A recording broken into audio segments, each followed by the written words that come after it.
राधे राधे दोस्तों, आज मैं विष्णु भगवान और नारद मुनि जी की कहानी लेकर आया हूँ जो आप सभी को बहुत ही ज्यादा पसंद आएगी और आप सभी के लिए बहुत ही ज्यादा लाभदायक रहेगी। तो चलिए हम कहानी को शुरू करते हैं। नारद मुनि भगवान विष्णु के सबसे प्रिय भक्तों में से एक थे। वो हमेशा भगवान विष्णु की स्तुति करते थे और उनकी महिमा का प्रचार करते थे। एक दिन नारद मुनि ने भगवान विष्णु से पूछा, भगवान आपकी महिमा को कैसे बढ़ाया जा सकता है? भगवान विष्णु ने कहा, नारद तुम मेरी महिमा को बढ़ाने के लिए दुनिया भर में घूमो और लोगों को मेरी महिमा के बारे में बताओ। नारद मुनि ने भगवान विष्णु की आज्ञा का पालन किया और दुनिया भर में घूमने लगे। वह जहाँ भी जाते थे वहां पर लोगों को भगवान विष्णु की महिमा के बारे में बताते थे। एक दिन नारद मुनि एक गांव में पहुंचे। वहां पर उन्होंने एक गरीब किसान से मुलाकात की। किसान ने नारद मुनि से पूछा, महाराज आप कौन हैं और आप यहाँ क्यों आए हैं? नारद मुनि ने कहा, मैं नारद मुनि हूँ और मैं भगवान विष्णु की महिमा का प्रचार करने के लिए यहाँ आया हूँ।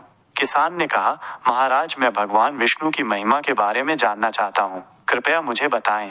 नारद मुनि ने किसान को भगवान विष्णु की महिमा के बारे में बताया। उन्होंने कहा, भगवान विष्णु सृष्टि के पालन करता है, वो सबसे शक्तिशाली और दयालु हैं।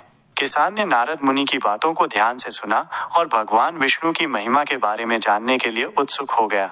इसके बाद नारद मुनि ने किसान को भगवान विष्णु की पूजा करने के लिए कहा। किसान ने नारद मुनि की आज्ञा का पालन किया और भगवान विष्णु की पूजा करने लगा।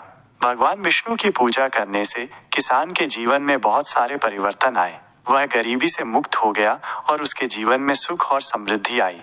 इस तरह नारद मुनि ने भगवान विष्णु की महिमा का प्रचार करके एक गरीब किसान के जीवन में परिवर्तन लाया। नारद मुनि की ये कहानी हमें ये सिखाती है कि भगवान की महिमा का प्रचार करने से हमारे जीवन में भी परिवर्तन आ सकता है।